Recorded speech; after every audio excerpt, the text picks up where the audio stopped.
we want your calls on this one. I'm sure that by now everyone's heard of these weight loss jabs. These are medications that help regulate hunger and blood sugar levels, which help people lose weight. They're also sometimes prescribed for type 2 diabetes. But what I want to know is, are you already taking them? Have you taken them? Are you tempted to take them? Would you, if you could only get your mitts on them? 0207 862 2222 is the number. Do give us a ring, and we'll kick off with you, Caprice, because you have given them a whirl. Of course, I'm going to jump on the bandwagon. Everyone else has. So I'm probably the only one admitting it, but here we go. Well, no, I mean, lots of people are admitting it now, but lots of people are saying it didn't go well for them. Tell me what it was like for you. It didn't go well for me. Well, I was 25 pounds heavier than I am now, and joint swelling. It was really awful. And not only that, I felt really bad about myself. So the doctor said, okay, let's get the party started. Let's get you on this. I said, okay. So I microdosed off of microdose because I was scared of it, and it made me feel sick to my stomach. Oh. I was vomiting. God. It affected me mentally. Everyone has a different experience, but it didn't work for me. But I have to say, Vanessa, I have lost 25 pounds. You look great. Yeah. But I ended up actually, and I know all these diets don't work, but I just don't have any carbohydrates. And that first month is the worst month I've ever had in my life because of those cravings. And now I feel so much better. I don't have any joint pain. I feel my energy levels. I sleep all the way through the night. And also, I'm not on HRT. I mean, that's a whole other subject. That's a whole other, so we come back and talk about that another time. Yeah. Dr. Philippa, so Caprice didn't do well with Ozempic or Wegovy or whatever it is. I know Stephen Fry says he didn't do well with it. He felt terribly sick and it made life just not worth living. It was horrible. But aren't you supposed to have a certain body mass index before you're even allowed to take the wretched stuff? So these medications are licensed for the treatment of obesity. Right. And depending on which one that you're taking, the cutoffs will be different, depending, for example, do you also have diabetes? Do you also have high blood pressure? Do you have something else which increases your cardiovascular risk factors? So it might be that it's licensed for a BMI over 30, but the National Institute for Clinical Excellence in the UK, for example, for Mounjaro, has said that you need to have a BMI over 35 currently. And so we're trying to put them where the need is most from a medical perspective. And that's because every single medicine, every decision that we make in medicine, every decision you make in life, crossing the road, whatever it is a balance of risk versus benefits, right? So the risks of these medicines are nausea, vomiting, constipation, diarrhea, abdominal pain. Those are the common side effects that people might have. But the risks of obesity, which we have to remember is a chronic disease, mostly genetic. It is not people's fault. It doesn't mean that they're stupid or lazy and all the things that society has told them that they are. The risks of obesity are heart disease, stroke, cancer, dementia. So for people who have obesity, well, actually, it really strongly comes down in terms of benefit. As we move down to people who have a lower BMI, a healthy BMI, well, actually, that's not the same risk-benefit ratio, is it, if you're just doing it to lose a few pounds? And the metabolic changes of obesity are around obesity, not around people with a healthy weight. So how come we keep hearing of people who definitely were never obese, but do seem to be on these weight loss jabs and do seem to be absolutely thrilled to bits about it and do seem to say, you know, they've never been so slim since they were 18, they love life, they love themselves, it's absolutely great. How are they getting hold of the stuff and how come they're feeling so great about the whole thing? So these medicines work. That's the first thing, is they work. They cut out the food noise, they make you feel fuller for longer, and that constant decision of what's going to be for dinner, shall I try a biscuit, you know, whatever it is, vanishes for lots and lots of people. So they work irrespective of what your body's size is. We've just changed the regulations around being able to get it online. It used to just be that you could put in your weight, so you could put in whatever weight you wanted to be. And we have to remember that there are people with eating disorders, for example, that could be potentially really dangerous. So we're trying to make those regulations a lot more stringent. The fact that something is licensed doesn't mean that you can't prescribe it for another reason. And so some doctors have been prescribing it privately for cosmetic reasons. But for people who have obesity, it is one of the few things that really works. All right, let's quickly go to Kennedy, who's on the line. She started taking Mounjaro back in October last year. She's lost over 3 stone in 24 weeks. And Kennedy, I think you think it's been a life-changing thing. Oh, there you are, looking great. Hello. Hello. How was it for you? Thank Did you you. have reactions to it? Did you feel ill or anything like that? So I haven't really felt poorly. I have just kind of had what people know as like the eggy burps, so like sulfur burps and a bit of bloating Oh around my. jab day, but very, very manageable.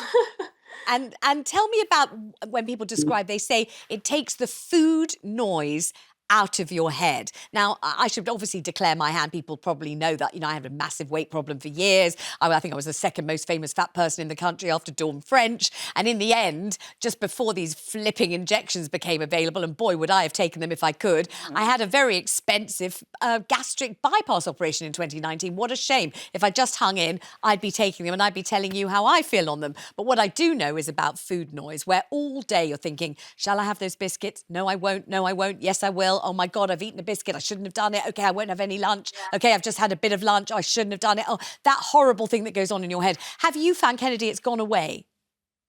Yeah, definitely. And tell me Yeah, what it's like that 100%. it's gone away. What's it like not having that going on in your head? My mind is just so quiet. Um, so yeah, I just don't, I have such much a clearer mind that I have time to think about other things, like being able to play with my children and, what needs to be doing around the house and everything like that. We're looking at the So, before and after shot, so we can see it's been very, very yeah. effective. So what are they saying to you, Kennedy, about carrying on taking it? How long can you use it for? So the pharmacy that I'm with, Ush Pharmacy, they actually support long-term maintenance. So I'm actually able to maintain my weight using the medication as well under the supervision of their clinicians. And yeah, my plan is to maintain my weight long term with it because the maintaining is just, I think, going to be the hardest part. It's easy to lose the weight, but it's the maintaining it that is Let's talk really to Dr. difficult. Philippa And I about think, this. So you can see why Kennedy wants to carry on taking it. It totally works. She looks fabulous and she's free of that ghastly sort of self-recrimination and hatred that goes on in your own head, which I'm boringly familiar with. But can she just carry on taking it forever? If we think about obesity as a chronic relapsing disease, then potentially yes. Right. Because if you had high blood pressure, you wouldn't say to me after 6 months of treatment, oh, my blood pressure's normal now, can I stop taking it? No. And actually, we need to be thinking about obesity as a chronic disease. Now, that doesn't mean that everybody needs to be on it forever. It might be that you are able to change your lifestyle and your habits whilst you're on it, that you can train your body in a certain way. It might be that some people take a much lower dose over a longer period of time once they've lost the weight. The truth is that whilst we have been using these medicines for a long time for diabetes, we need to know what happens in terms of diabetes, in terms of weight loss long term.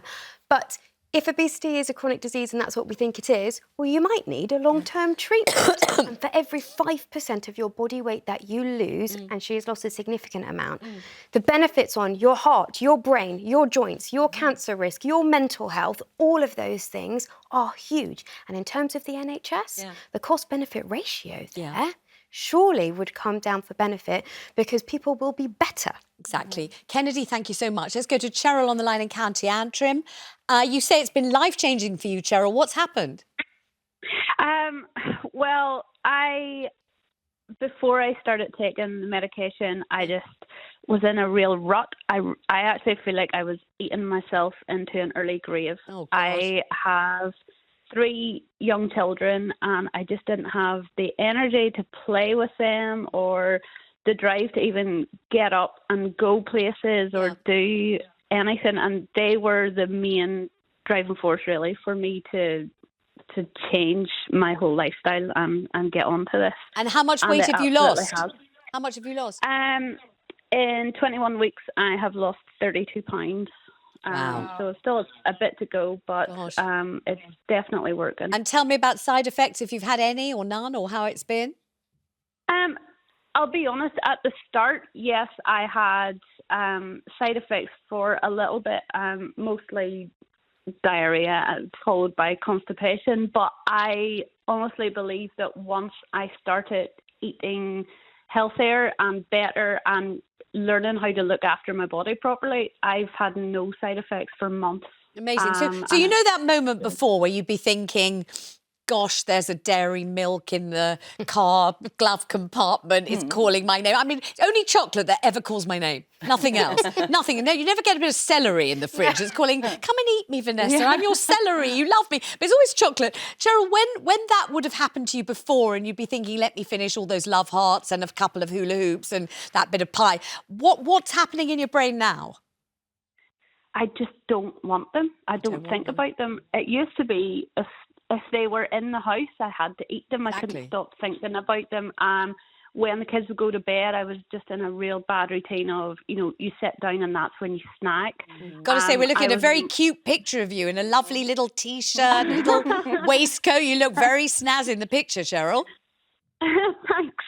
But I just couldn't stop thinking about the food, so I had to eat it. But now, I mean, my cupboards are full of chocolate and crisps right now, and I just don't even want to be near them. People who aren't on these injections can't even imagine that feeling, just can't imagine it. But I think it's important to think that to remember, it's not just about the medicine. It's never medicine or lifestyle. It's always medicine and lifestyle. But that we have to think about people holistically, right? Because not everybody eats just solely because they're hungry. That sometimes we eat for other reasons, stress management, emotional celebration, issues, boredom, misery, heartbreak, and that joy. We have to look after all of you. And so if you are getting these medications, be it from an online pharmacy or from a doctor or from wherever, that actually we still need to be giving dietary advice and exercise advice and sometimes psychological support as well. Because some people, I've had patients who say, but I was eating and it made me feel better. And now I don't feel better, and I realise actually I was eating so that I didn't have to think about my emotions, and now we need to talk about that. And so it's really important that we remember that people are whole people, not just tummies with biscuits in or without biscuits in, and that we look after all of you, because having obesity affects all of you, from your mental health to your physical health, and the management of that needs to be holistic as well. Caprice nodding away. It's all true, isn't it? No, it's very, very true. And you said it earlier, you're very articulate. She's and a I great really appreciate it. communicator. Very, very interesting. Yeah. Thank you so much. Thanks, Cheryl. More of your calls coming in on weight loss injections. Loads of you calling about this one after this short break. But now we're taking more of your calls on weight loss injections. We know everyone's talking about them. Would you try them? Have you tried them? Let's get straight to the calls. Ian's on the line in Derbyshire. Ian, you've got very strong feelings about this one. Yes, good afternoon, Vanessa. Hello. Strong feelings in the way that I'm not against the medication at all. In fact, I'm all in favour of it. What I can't understand and what I find very unfair is that my lovely wife, she needs the injection, I believe it's called Trulicity, to help control her type 2 diabetes. Oh, right. Now, it's one hell of a job for the pharmacists, whichever one she goes to try and get it. They are having a devil of a job trying to get it, because the manufacturers are concentrating the production of this drug for the weight loss injections. All right, let's go to Dr. Philippa, because she knows about this. So there was a period of time, actually, where doctors were not allowed to start it for weight loss, only because there was such a shortage in terms of people being able to access it for type 2 diabetes, which is what it was originally licensed for. Ozempic, Wegovy, they're the same ingredient inside, but one was originally licensed for the treatment of type 2 diabetes. And this is a really important issue, and health inequality is really significant, and it shouldn't be that if you are slim and you want to lose a couple of pounds, that you get it privately at the expense of somebody who has a health condition where their life is affected by it. And that is why there are licensing rules around it, and that they're trying to crack down and ensuring that, for example, that you can't just get it from a pharmacy by putting in your weight, that now you have to have a face-to-face exchange, be it online, but as in someone has to see actually, do you need it? Because access is an issue. And even when Mounjaro does become available on the NHS, it is still going to be an issue, because there's going to be a phased introduction of it. And it's going to be that people with the greatest needs, so the greatest BMI with, I think it's going to be 3 cardiovascular risk factors as well, will be started first this summer. So does that mean Ian's wife will find it more easily available as the months go by? What we're hopeful though is that the manufacturers will be able to Step up the production a bit. order to Ian's keep up very with sorry to supply. hear that. Thanks so much for calling. Best regards to your wife. Let's go to Barbara in Cheshire. Barbara, 5 dress sizes you've gone down. Wow, blimey. Yeah, I took my Truth. first injection on the 11th of November last year. Oh, we can see a before and after of you. Wow, you look fabulous, Barbara. Blimey, Oh, thanks. gosh. How do you feel on it? How do you feel now? Well, everybody keeps saying, oh, you should have had so many side effects, which the only side effects I've had is the weight loss. And my hair grows quicker, my nails are growing. Every 2 weeks I'm having to trim them down because they're growing that fast. I didn't have the nausea or the sickness or the diarrhea or whatever else, all these lists, but I can't eat like I used to eat. I could eat a packet of biscuits without even looking at it. Now, like today, I've had my half a banana that I have in the morning. Yeah. I'll probably have cheese and crackers about 3:30, 4 o'clock. And, probably a sandwich before bed, and that's it. Barbara with half a banana. Dr. Philippa wants to say something, but I'm desperate to talk to Ian, though. Barbara, thank you, because he's lost 7 stone. I can't not talk to him. It's really important, though, that we mentioned that whilst you're on these medicines, your appetite is affected. We must keep up our protein intake so that we're not losing muscle mass, so that we're losing fat, because muscle mass is what keeps us healthy, functioning, independent, and we don't want people getting malnourished if all they're literally eating is a biscuit and then full up. So the dietary advice is really important at the same time. Ian, 7 stone you've lost. Yeah, since August. Cool, you must feel great. I feel absolutely fantastic, Vanessa. You must be so handsome. It must be wonderful. Have you felt well? Have you felt healthy? Well, I've got an heart condition. I've got 1 or 2 conditions, Okay. and I took the decision to start this because I was pushing 25 stone. Wow. And yeah, I feel great. It's a proper game changer. And have they said just keep on taking it? Presumably you're not going to stop now. No, I've got another stone to go. Right. When I lose that stone, then I'll be the same weight as I was when I was a teenager. Gosh. I'm 58 now. Wow. And I just can't believe it. It's brilliant. This is fabulous, isn't it? And we think about the impact on his heart now. Yes, and on his joints now, and on his blood vessels now. That's what we're doing it for, the huge, huge health benefits. Yes, and so he's the kind of person who really, I mean, if he hadn't had these jabs, who knows what might have happened. So thank goodness for that. We'll quickly go to Margaret in Kent. Hello, Margaret. Margaret, hello. I hear you're on the jab and you're still hungry. What's going on wrong there? Well, to be quite honest, Vanessa, it's only the last 2 weeks. Right. And I've been sort of gelling up on everything. And it says that sometimes you need to go to the next level. Oh, yeah. So I've ordered the next level. The only thing I wanted to say, Vanessa, is that I went through my oncologist because I'd had cancer in my leg, which has affected my mobility. So obviously I've put on weight since the chemotherapy and what have you. Yeah. And he said, I'll write to your GP and, get you started. Well, when the GP rang me, they said, we're not licensed to do it for overweight. It's only for type 2 diabetic.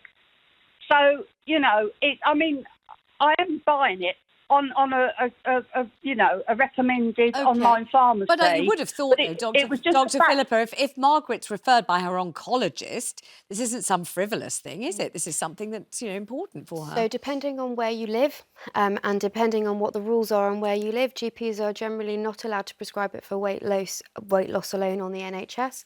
It might be that you have to go through bariatric services, where your wait might be 18 months to 2 years before we even get anywhere. And that, services are being set up because we are expecting that actually as we gradually begin to use these medications in primary care and then through those specialist services, that more and more people will be on them. But actually that story doesn't surprise me. Doesn't surprise you. So it's very much a kind of postcode lottery in a way, and that's not good anyway. Margaret, we wish you well and thank you so much for calling. Let's have